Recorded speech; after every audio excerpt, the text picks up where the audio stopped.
اقوام عالم کی ملت اسلامیہ پر یلغار۔ قیامت کی وہ نشانیاں جو آخری زمانے میں ظاہر ہونے والی ہیں، ان میں سے ایک یہ بھی ہے کہ اقوام عالم امت اسلامیہ پر ٹوٹ پڑے گی، لیکن اللہ تعالیٰ اس امت کی خود حفاظت فرمائے گا۔ تاریخ کی ورگردانی کرنے والے شخص کو معلوم ہے کہ امت اسلامیہ بڑی ہولناک جنگیں لڑ چکی ہے۔ اس پر قرون سابقہ میں مصائب کی بارش ہوئی، مگر اللہ تعالیٰ نے ہر موقع پر اس کی حفاظت فرمائی۔ عیسائیوں نے باہم متحد ہو کر مسلمانوں کے خلاف صلیبی جنگوں کا بازار گرم کیا، لیکن اللہ تعالیٰ نے امت مسلمہ کی مدد فرمائی اور عیسائیت کی اجتماعی قوت شکست سے دوچار ہوئی۔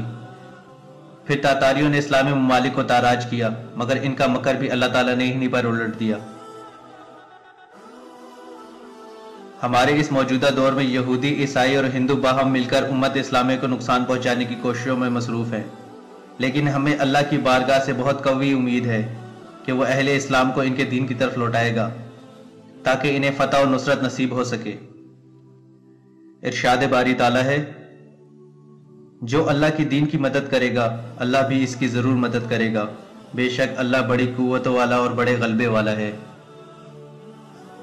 نیز ارشاد ہوتا ہے، اللہ تعالیٰ لکھ چکا ہے کہ بے شک میں اور میرے پیغمبر ضرور غالب رہیں گے، یقیناً اللہ تعالیٰ زور آور اور نہایت غالب ہے۔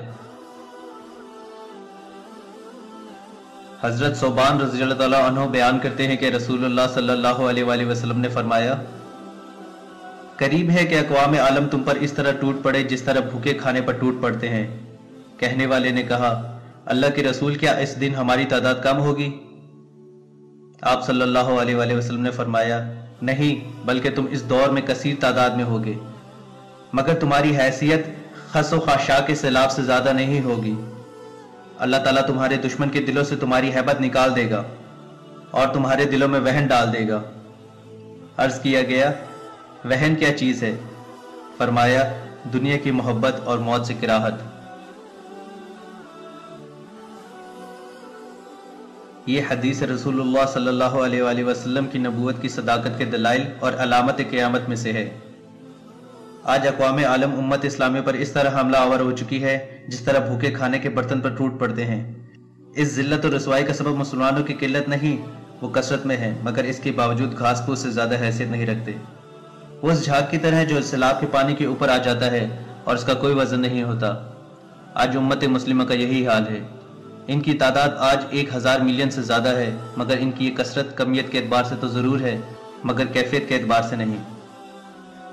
آج دشمنوں کے دلوں سے مسلمانوں کا رعب نکل چکا ہے اور وہ اہل اسلام کو بے وقت سمجھ کر ان کے خلاف جنگیں برپا کرتے اور ان پر حملے کرتے ہیں۔ یہ سب کچھ ایک ایسے وقت میں ہو رہا ہے جب مسلمانوں کے دلوں میں وہن ڈال دیا گیا ہے، یعنی وہ دنیا سے محبت اور موت کے خوف میں مبتلا ہیں۔